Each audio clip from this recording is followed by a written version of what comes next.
Hello. Today I'll be showing you guys how to combine multiple tables in an Excel file into a single table. So let's get started. So I have a sample data here with the roll number, name, gender and the address. As you can see, I have multiple tables in different Excel sheets here. I'll be trying to combine all these tables into a single table using the Power Query function in Excel.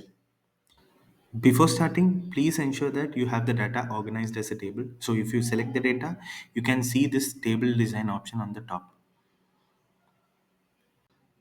So let's get started. You simply go to the data tab, get data from other sources, blank query. Now this opens up the Power Query editor. Here you simply type equal to excel dot current workbook and you simply open a bracket, close a bracket and simply press enter. Now you have all the tables listed here.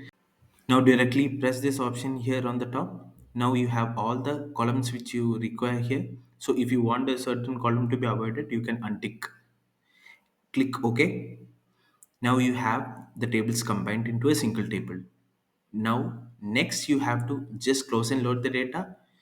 Just click close and load.